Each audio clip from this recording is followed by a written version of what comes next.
नमस्कार दोस्तों, मौसम चलावास में आपका स्वागत है। बात करेंगे मानसून वापसी पर, जिसमें आपको बताएंगे कि किस प्रकार जो है मौसमी पैटर्न बदलता है तो मानसून वापसी की गतिविधियों की शुरुआत होने लगती है। तो ये भारत के मैप पर आप देख सकते हैं कि 2019 के बाद से लेकर जो है मानसून वापसी की जो तारीखें हैं वो बदल दी गई। पहले 1 सितंबर से जहाँ शुरुआत होती थी जैसलमेर, बीकानेर, गंगानगर से, वहीं अब इसे जो है पिछले कई सालों से मानसून वापसी में देरी होने के कारण जो है तारीखें बदलते हुए इनको 17 सितंबर तय किया गया। और इसके पहले 2019 में मौसम चलवास ने भी जो है इन तारीखों पर जो है बताई थी जानकारी वीडियो के ज़रिए। वो वीडियो आज भी मौजूद होगा। जब ये तारीखें चेंज नहीं हुई थी उसमें बताया था कि मानसून जो आगमन होता है 15 जुलाई तक का राजस्थान के पश्चिम में पहले की तारीखों के हिसाब से, तो हमने जो आगमन तारीख है 15 जुलाई उसको भी कम करते हुए 4-5 जुलाई तक की बात कही थी। तो वहीं जो मानसून वापसी की तारीखें हैं इनको भी 20 सितंबर के आसपास से शुरुआत मानने के लिए बात कही थी, जो कि 17 सितंबर के आसपास अगले ही साल भारतीय मौसम विभाग ने जो है ये तारीख ये बदली। वहीं मानसून की अगर बात करें तो मानसून जो है ITC-Z पर निर्भर होता है। जैसे सूर्य जो है भूमध्य रेखा से कर्क रेखा की ओर बढ़ता है, उसके बाद ITC-Z भी भारत के क्षेत्रों से लेकर यानी जो अफ्रीका के मध्य भाग है वहाँ से होते हुए भारत के जो उत्तरी भाग है, चाइना के या कह सकते हैं कि जो दक्षिण पूर्व दक्षिणी एशिया है वहाँ तक लाल कलर में आप देख सकते हैं। ये ITC-Z सूर्य के उत्तरायण के साथ ही उत्तर की ओर सरकती हैं और ये जुलाई महीने में इस प्रकार बनी रहती हैं।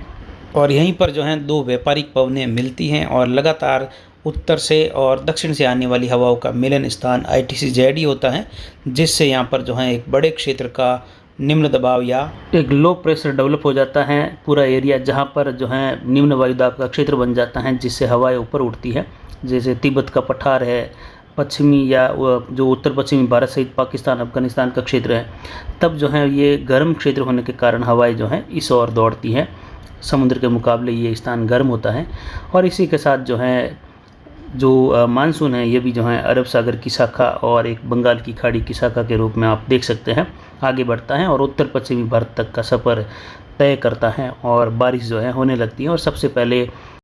1 जून को जो है भारत में केरल के रास्ते इसकी दस्तक मानी जाती है। और इसके बाद जैसे ही जो है ITC-Z फिर से दक्षिणायन होती है, यानी सूर्य जैसे ही भूमध्य रेखा पर आता है फिर से ITC-Z भी जो है इसके सारे दक्षिण में आने लगती है। तो दो पवनों का मिलन जो कि ITC-Z, जहाँ पर दो व्यापारिक पवनें मिलती हैं, ये क्षेत्र दक्षिण की ओर खिसकने की वजह से उत्तरी पवनें भी या जो व्यापारिक पवनें हैं वह भी भारत के दक्षिणी क्षेत्रों से लेकर जो हिंद महासागर के उत्तरी भाग है वहाँ पर मिलती है। तो उत्तर पश्चिमी शुष्क हवाएं बढ़ने लगती हैं, जिससे मानसून वापसी की गतिविधियां शुरू हो जाती हैं, जिसकी तारीख 17 सितंबर मौसम विभाग ने फिर से जो है तय की है हाल ही के वर्षों में। और उसके बाद 20 सितंबर के आसपास आप देख सकते हैं मध्य राजस्थान होते हुए उसके बाद 6 अक्टूबर तक जो है लगभग उत्तर पश्चिम भारत से मानसून लौट चुका होता है। उसके बाद पूर्वोत्तर राज्यों सहित 15 अक्टूबर तक जो है लगभग 80% भारत के हिस्से से मानसून लौट जाता है। और दक्षिण में जाकर जो है केवल ऐसे ही एक तारीखें केवल नवंबर और दिसंबर की दिखाई जाती है, लेकिन वास्तविक रूप में देखें तो वहाँ पर जो है पूर्वोत्तर मानसून शुरू हो जाता है। इसीलिए वहाँ पर कोई वापसी की विशेष तारीखें नहीं बताई जाती है, क्योंकि दक्षिण में जो है जनवरी तक भी मानसून की गतिविधियाँ बनी रहती हैं, जो कि उत्तर पूर्वी मानसून है उस मानसून के रूप में, लेकिन वास्तविक देखें तो ये उत्तर पश्चिम से आता है। और उसके बाद जो है जैसे ही मानसून लौटता है तो पश्चिमी जेड धारा का दायरा भारत के क्षेत्रों पर प्रवेश करने लगता है, यानी पश्चिमी जेड धारा भी जो है भारत के उत्तरी क्षेत्रों पर आने लगती है। और पूरे सर्दी के दौरान पश्चिमी जेड धारा जो है 25 से लेकर 40 जो उत्तरी अक्षांश का क्षेत्र है उसके आसपास तक ज़्यादा रहती हैं। इसीलिए राजस्थान सहित उत्तर और उत्तर पश्चिमी भारत में बारिश, ओलावृष्टि और बर्फबारी की गतिविधियाँ देखने को मिलती है। तो कुल मिलाकर ये था कि इस प्रकार जो है ITC-Z जैसे सूर्य उत्तरायण होता है ITC-Z भी उत्तर की ओर आती है। तो सबसे बड़ा पैटर्न ये होता है, जैसे कि कहीं आपको यात्रा करनी है, जैसे आपको जो है दिल्ली से मुंबई जाना है, तो आपको सबसे पहले ज़रूरत पड़ेगी कि उसके लिए कोई ट्रेन हो या कोई एरोप्लेन हो, उसकी ज़रूरत पड़ेगी। तो सबसे बड़ी बात इसमें रही कि एरोप्लेन होना ज़रूरी है। तो मानसून आने के लिए सबसे पहले सूर्य का उत्तरायण होना ज़रूरी है और उसके साथ ITC-Z का भारत के क्षेत्र पर पहुंचना ज़रूरी है। तो ये हो गई एक ट्रेन। उसके बाद जो है ट्रेन के अंदर कई सारी चीज़ें होती हैं कि इंजन ख़राब हैं या नहीं है, कहीं जो ब्रेक सही है या नहीं है, डीजल सही है, बराबर मात्रा में है या नहीं है, तभी जो है हम यात्रा कर पाएंगे, नहीं तो कोई मतलब नहीं है इसका। तो ठीक इसमें भी जो है छोटी छोटी फिर वायु राशियाँ हैं, छोटे छोटे मौसमी पैटर्न हैं, इसमें ही फिर जो है बड़े रूप में एमजेओ, फिर जो है आईओडी की गतिविधियाँ है, ला नीना, एल नीनो, ये सभी गतिविधियाँ होती है। और इसी के अंदर जो है फिर पूर्वी जेट धारा है, इसके अलावा जो चक्रवाती सिस्टम है, निम्न दबाव है, सर्कुलेशन है, मैक्रो क्लाइमेटिक गतिविधियाँ हैं, और साथ ही जो है जो ट्रप की अलग अलग गतिविधियाँ बनती हैं, ये सब इसमें आ जाता है। तो बड़े रूप में देखें तो ITC-Z। तो अब यहाँ भारत के मैप पर आप देख सकते हैं, जो लाल कलर में सबसे ऊपर है कर्क रेखा है, यहाँ पर जो है सूर्य जब 21 जून को सीधा चमकता है तो ITC-Z भी जो है यहाँ से होते हुए संपूर्ण उत्तर पश्चिम पूर्वोत्तर राज्यों पर होती है, और दक्षिण पूर्व मध्य जो एशिया का क्षेत्र है वहाँ तक होती है, जिससे ये क्षेत्र गर्म होता है और लगातार हिंद महासागर से जो मानसूनी पवनें हैं इस ओर बढ़ती हैं। और यहाँ पर एक बड़ा सा कम दबाव का क्षेत्र होता है, जिससे हवाएं ऊपर उठती हैं। छोटे छोटे चक्रवाती सिस्टम निम्न दबाव या डिप्रेशन बनते हैं, जिससे लगातार हवाएं ऊपर उठकर उत्तर की ओर मुड़ जाती हैं, कुछ दक्षिण की ओर मुड़ जाती हैं, जो कि जेट मानी जाती हैं। उसके बाद यानी हवा ऊपर उठेगी तो उसके साथ नमी भी ऊपर उठेगी और बारिश भी होगी। तो इसमें आप देख सकते हैं जहाँ पर हवाएं उठती हैं, जैसे मान लीजिए मानसून वापसी के लिए जब ITC-Z दक्षिण हो जाती हैं, केरल के आसपास से लेकर हिंद महासागर के क्षेत्र है या जो भूमध्य रेखा है वहाँ पर जब जो है सूर्य यहाँ पर 23 सितंबर के आसपास चमकता है, तो यहाँ से हवाएं उठने लगती हैं, और ये हवाएं जो है आगे बढ़ते हुए 30-35 उत्तरी अक्षांश के आसपास नीचे उतरती है। और 30-35 उत्तरी अक्षांश यानी उत्तर पश्चिमी भारत, अफगानिस्तान, पाकिस्तान, हिमालयी राज्य हैं, ये सभी क्षेत्र जो हरे कलर में आप देख सकते हैं। और ये पूरा जो है पूर्व से पश्चिम तक चारों ओर होता है पृथ्वी पर, केवल भारत ही नहीं है जहाँ पर भी ये 30-35 उत्तरी अक्षांश आता है वहाँ पर ये हवाएं नीचे उतरती है, जिससे यहाँ पर उच्च दबाव का केंद्र बनता है और जिसको हम एंटी साइक्लोन बोलते हैं। और फिर हवाएं बिखरने लगती हैं और उत्तर पश्चिम दिशा से हवाएं, शुष्क हवाएं जो ऊपर से आ रही है ठंडी होती हैं, और ये शुष्क हवाएं यहाँ पर नीचे उतरती हैं। तो कम दबाव वाली हवाएं या कह सकते हैं जो जलवाष्प वाली हवाएं ऊपर नहीं उठती हैं, बादलों का निर्माण नहीं होता है और बारिश नहीं होती है। उसके बाद मानसून वापसी के अन्य पैटर्न देकर मानसून वापसी की घोषणा की जाती है। लेकिन अभी वर्तमान में अगर देखें तो वर्तमान में आप देख सकते हैं जहाँ पर लाल कलर से हवाएं ऊपर उठ रही है और भारत के उत्तरी क्षेत्रों की ओर बढ़ रही हैं, और जहाँ से उत्तरी गोला से भी हवाएं उठ रही है और दक्षिण की ओर आते हुए जो एशिया लिखा हुआ है वहाँ तक, यानी फिलहाल जो है ये भारत के उत्तरी क्षेत्रों से लेकर जो है ये हवाएं नीचे उतर रही है, इसलिए वहाँ पर उच्च दबाव है, वहाँ पर एंटी साइक्लोनिक गतिविधियाँ बन रही हैं। तो अभी भारत के क्षेत्रों पर ये बनने के लिए अभी काफ़ी समय पड़ा है, यानी लगभग जो है ये भारत के क्षेत्रों के आसपास, या ये जब ITC-Z जो है और दक्षिण की ओर जाएगी महाराष्ट्र से लेकर केरल तक के क्षेत्रों के आसपास, तब जो है सूर्य जो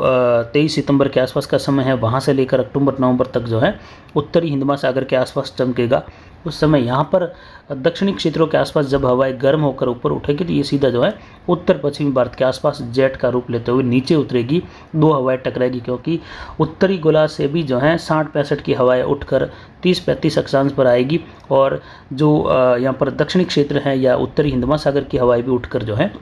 30-35 उत्तरी अक्षांश पर आकर उत्तरी और ये दक्षिणी हवाएं टकराएगी, और ये जेट का रूप होती है, ऊंचाई पर चलती है काफ़ी, और फिर ये यहाँ पर जो है नीचे उतरती है, तब प्रेशर हाई बनता है और शुष्क मौसम होता है और एंटी साइक्लोन बनता है। मानसून की वापसी की घोषणा उस समय की जाती है। तो यानी अभी वर्तमान में देखें तो जो नीले कलर की लाइन है जो दक्षिण भारत से लेकर उत्तर की ओर बढ़ रही है और उत्तरी गोला से दक्षिण की ओर आ रही है, जहाँ पर एशिया लिखा हुआ है वहाँ पर जो है ज़्यादातर उच्च दबाव का क्षेत्र एंटी साइक्लोन भी यहीं पर बन रहे हैं, और धीरे धीरे ये दायरा दक्षिण की ओर खिसक रहा है। तो अभी जो है यहाँ पर ये दायरा खिसकते हुए कम से कम 15 से 20 दिन का समय लगेगा। तो यानी कि लगभग जो है आज 31 अगस्त को ये वीडियो बना रहे हैं, और ये जो है आप 1 सितंबर को जब ये वीडियो देखेंगे तो 1 सितंबर से जो है लगभग 20 सितंबर के आसपास तक जाकर उसके बाद जो है गतिविधियाँ कुछ यहाँ पर जो है जो ITC-Z की दक्षिणायन खिसकेगी, और यहाँ पर जो है कुछ हवाओं का दायरा उत्तर पश्चिम के आसपास से शुरू होने जैसी कंडीशन बनेगी। तो कुल मिलाकर देखें तो फिलहाल जो है उत्तर पश्चिमी भारत के जहाँ से शुरुआत होती है मानसून वापसी की, उसके लिए जो भी बड़े मौसमी पैटर्न हैं, फिलहाल ऐसा कोई पैटर्न पैटर्न नहीं जो मानसून वापसी के लिए अनुकूल साबित हो रहा है। केवल एक एंटी साइक्लोनिक गतिविधियाँ बनी बिखरी वापस बनी इस प्रकार हो रही है। तो केवल एंटी साइक्लोन बनना ही मानसून वापसी के लिए जिम्मेदार नहीं है, क्योंकि एंटी साइक्लोन बनने के लिए बड़ी मौसमी गतिविधियाँ होना ज़रूरी हैं। ये एक मैक्रो क्लाइमेटिक गतिविधियों के कारण भी एंटी साइक्लोन कई बार बनते हैं, लेकिन ये विस्तृत रूप नहीं है। वो एंटी साइक्लोन नहीं है जिसके कारण मानसून की वापसी होती है या जिसके कारण मानसून वापसी की घोषणा की जाती है। तो जैसे ही ITCZ दक्षिण में जाएगी तो उसके बाद जो है पश्चिमी जेट धारा का दायरा आप देख सकते हैं लाल कलर में, उत्तर दक्षिण सर्प के जैसे सांप चलता है वैसे ही ITCZ भी जो है लगातार 12 महीने चलती रहती हैं पृथ्वी के उत्तरी गोलार्ध पर। जो पश्चिमी जेट धारा है ये, तो ये जब भी ज़्यादा दक्षिणायन होती है तो ज़्यादा मात्रा में मॉइस्चर अरब सागर से लेकर जो है उत्तरी पहाड़ों की ओर ले जाती हैं, जिससे सक्रिय रूप मिलता है और भारी बारिश देखने को मिलती है। और उसी दौरान जो है जैसे ही ITCZ का दायरा दक्षिण मध्य भारत पर पहुंचता है, जो कि अगले 15 तारीख के आसपास से लेकर यहाँ पर पहुंच जाएगा, बंगाल की खाड़ी का उत्तर मध्य भाग कवर हो जाएगा, अरब सागर का भी उत्तर मध्य भाग कवर हो जाएगा। यानी लाल कलर में घेरा देख रहे हैं आप, यहाँ पर जो है तापमान बढ़ने लगेगा। ये दोनों ही जो समुद्री क्षेत्र हैं ये गर्म होने लगेंगे, तो यहाँ पर जो है तीव्रता के साथ सिस्टम बनने लगेंगे और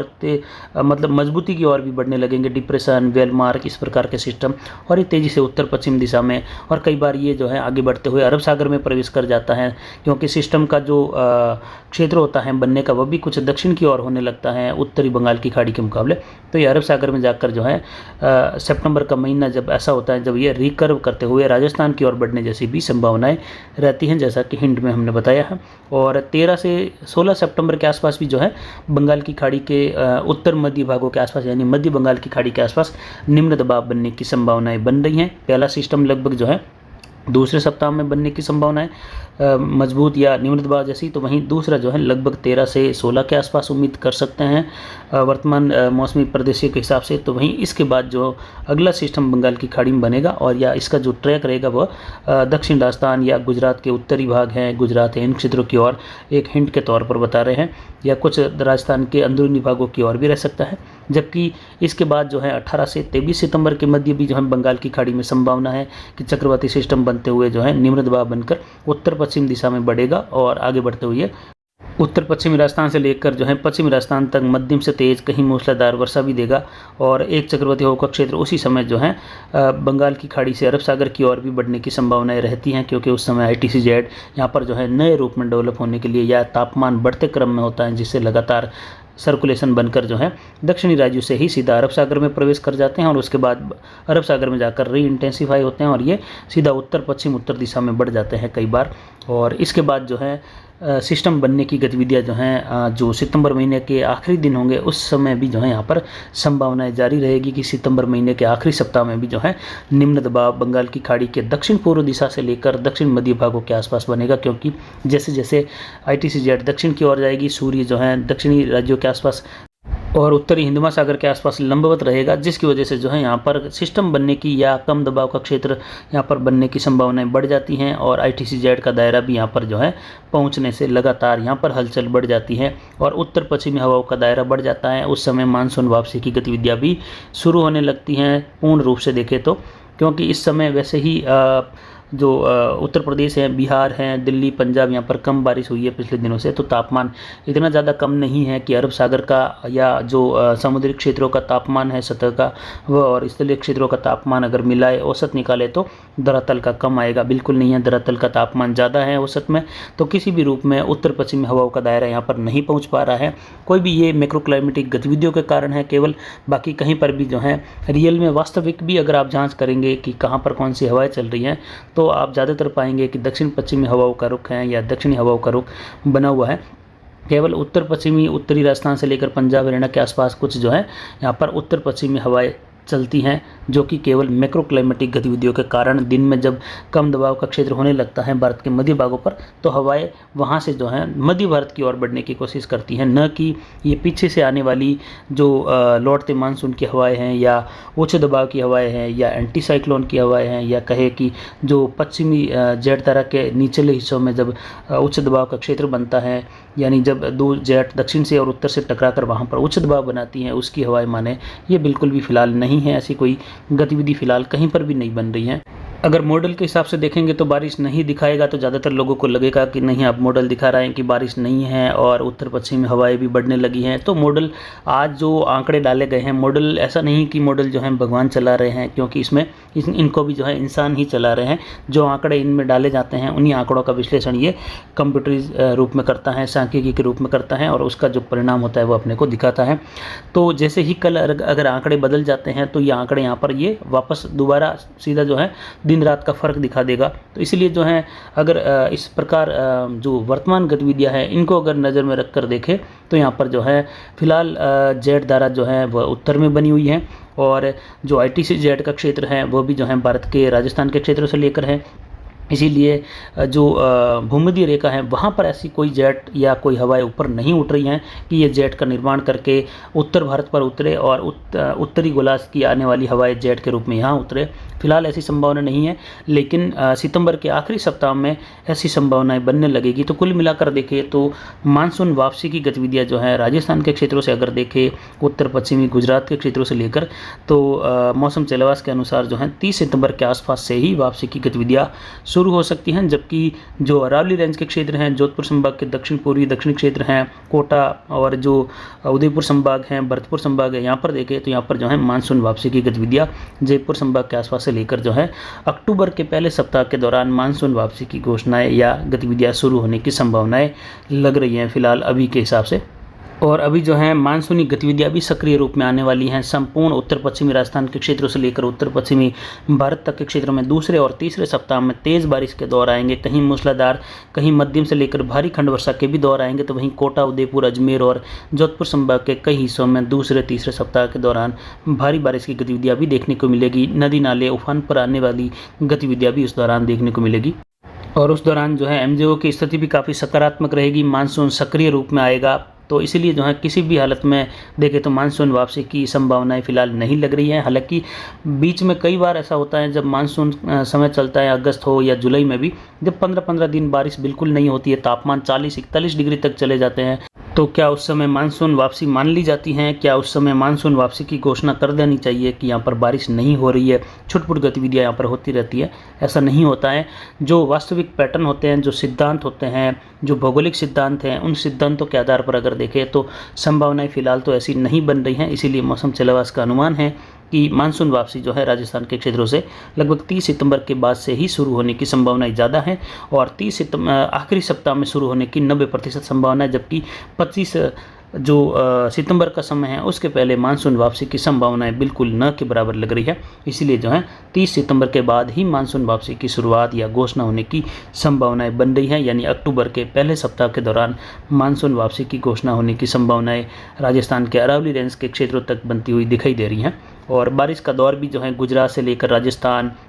पंजाब, हरियाणा, हिमाचल, उत्तराखंड, पाकिस्तान तक के क्षेत्रों में जो है मानसूनी बारिश का दौर बढ़ेगा एक बार फिर, और तेज़ व कहीं मूसलाधार, कहीं भारी बारिश का दौर भी देखने को मिलेगा। तो फिलहाल अभी की जानकारी के लिए इतना ही। आगे की जानकारी के लिए बने रहे हमारे चैनल पर। नमस्कार, जय हिंद, जय भारत।